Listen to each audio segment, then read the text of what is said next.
welcome back to another video, and today we're reading The Puppy Plays Snowball Chapter 8. We're so close to finishing Snowball to head on to Rascal. So yeah, we're really close to finishing it. So should we get right into it?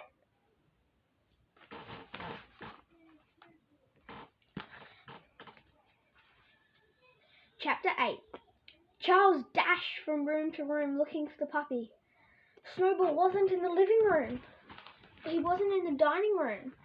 Then Charles heard a noise from the den. He smacked his head.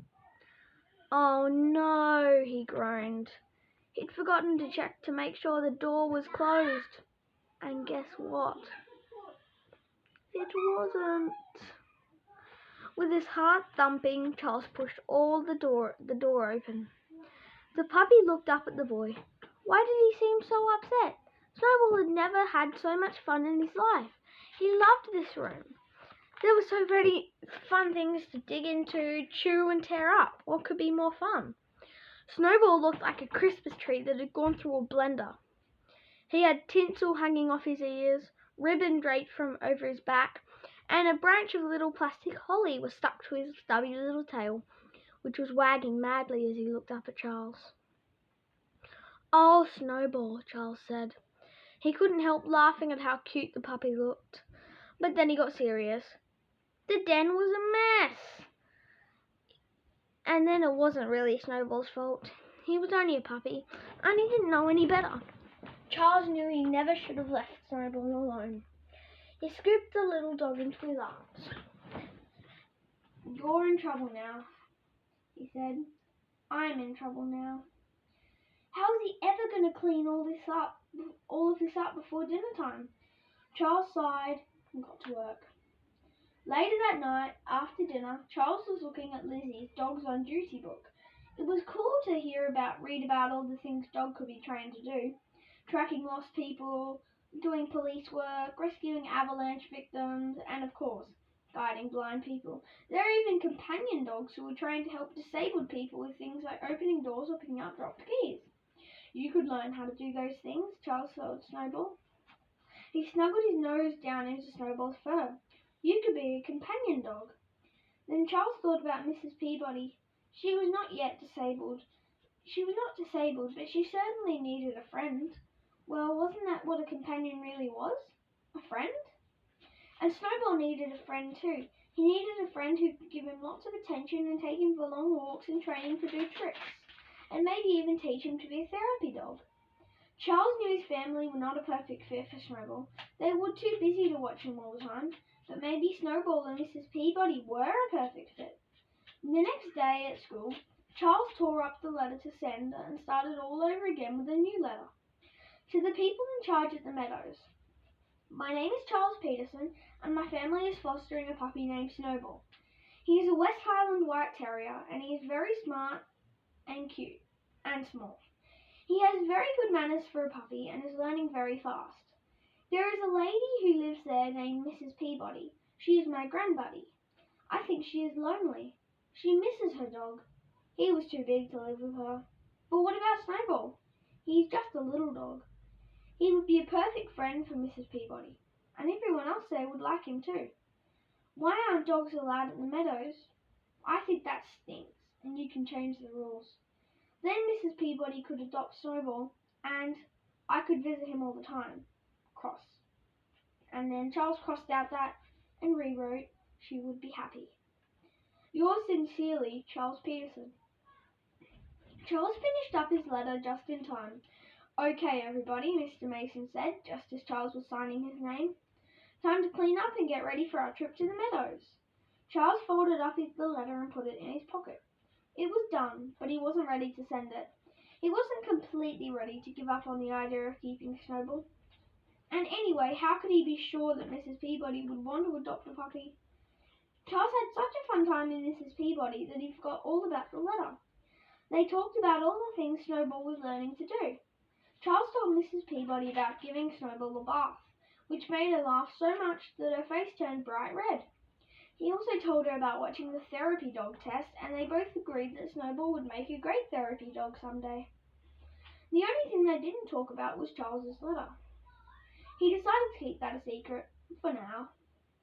Charles knew Mrs. Peabody liked dogs. He knew she liked Westies, but it was important to know whether or not she would really want to have Snowball for keeps. And there was only one way to find out for sure. Chapter 9. "Today's the day," Charles whispered into the phone. It was Saturday morning. "I'll be right over," Sammy whispered back. The boys had been planning for days, and now it was time to put their plan into action. Snowball needed a walk, Mrs. Peabody needed a friend, and Charles wanted to make sure that Mrs. Peabody and Snowball would get along. So, why not walk Snowball over to the meadows for a surprise visit? It seemed like a good plan, as long as nobody found out, that is, and no one would. Charles and Sammy had checked out the location of Mrs. Peabody's apartment, and they were pretty sure they could sneak Snowball in without a problem. Just then Mum walked into the kitchen with the beans trailing behind her. He was wearing his favourite sweater, the red one with a black lab knitted into the front. Snowball, still very white and fluffy, followed the beans, snuffling up the crumbs from the bean's graham cracker. The puppy had already learned what the bean often dropped at least part of what he was eating. "Who are you talking to?" Mum asked as she opened the fridge. "Nobody," Charles said quickly. I mean, just Sammy." "And what are you two up to today?" she asked as she poured the bean a cup of juice. Charles looked down at his cereal bowl. "Nothing," he mumbled. "I mean, we're just going to hang out." He wasn't ready to tell his mum the truth about his plan. The meadows was a short walk from school, but a longer walk from home. Or it seemed longer to Charles and Sammy. Snowball was not used to walking on a leash. He pulled and tugged, checking out every single smell along the way. And he sniffed each one for a really long time, bracing his legs when Charles tugged a little on his leash. Charles tried to be patient, but finally he had enough. "Come on, buddy," he pleaded when they had stopped for the 20th time. He bent down and picked up the little dog, tucking him inside his jacket. Snowball struggled a little at first, then relaxed in the warmth of Charles's arms. "Okay," Charles said as they neared the row of evergreens that grew between the meadows and the road. "Anyone around?" Sammy snuck a peek around a tree. "There's a guy shoveling his patio," he reported, "but he's looking the other way. No one else in sight." Charles took a deep breath. He and Sammy looked at each other. "Let's go for it," said Charles. Holding tight to Snowball, he dashed across the snow-covered lawn to the sliding glass doors of Mrs. Peabody's apartment. "I sure hope she's here," he said as he tapped on the glass. The door slid open. "Why, Charles," said Mrs. Peabody, looking surprised. "How nice to see you." "This is Sammy," Charles said. Then he unzipped his jacket a little. "And this," he said, "is Snowball." "Oh, my gracious," said Mrs. Peabody, putting her hand over her mouth. "Oh, the little darling." She leaned out the door and looked both ways. Come in. A short visit won't hurt," she whispered. Once they were inside, Charles unzipped his jacket and let Snowball out, and the little pup ran right over to Mrs. Peabody, who had knelt down with her arms open. She scooped up and gave him a big hug. "Oh, aren't you sweet?" she said, nuzzling her nose into his fluffy white fur. Snowball licked her nose. Then he licked her ears and her cheek for good measure. The puppy knew that this lady liked him. He could tell. He liked her too.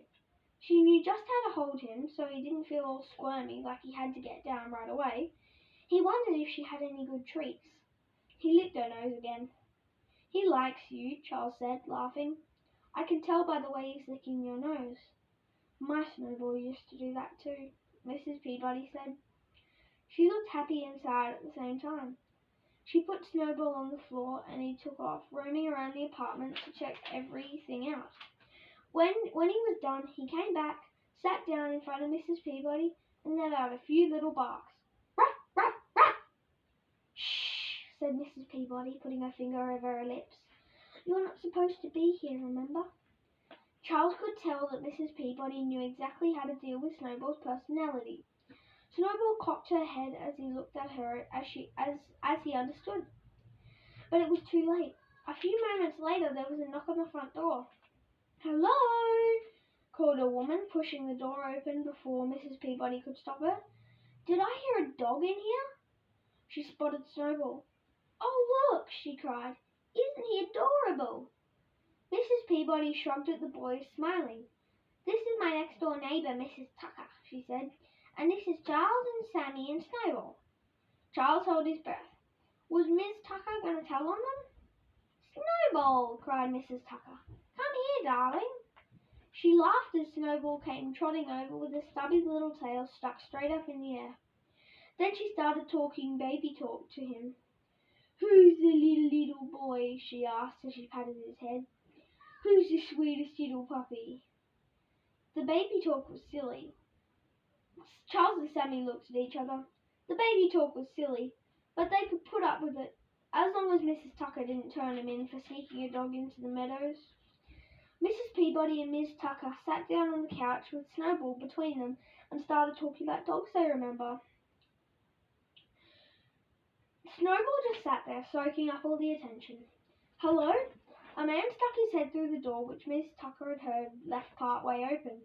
"I could sworn I heard barking." He stopped when he saw Snowball. "Hey there," he said, smiling. "Now that's a fine pup." He came over to get a closer look. Then he called out the door. "Hey, Evelyn, come see what's in here." Before long, there were 6 residents of the meadows surrounding Snowball. "Look at him," Charles whispered to Sammy. "He's like a celebrity, and he loves it." It was true. The puppy seemed totally happy being handed around from person to person, licking every nose he could reach. Charles remembered the therapy dog test and thought how easily Snowball could pass it. He knew just how to make everyone happy. Mrs. Peabody looked over at the boys. Her cheeks were pink and she was smiling broadly. Just then there was another knock at the door. "Mrs. Peabody?" asked a woman in a white uniform, stepping into the room. "Sorry to bother you, but it's time for—" "Hide him!" whispered Miss Tucker, shoving Snowball towards a woman called Evelyn. That's chapter 8 to 9, everybody. Thank you so much for watching this video, and I'll see you tomorrow on Friday for another Happy Bookworm Ninja Warrior video. Bye!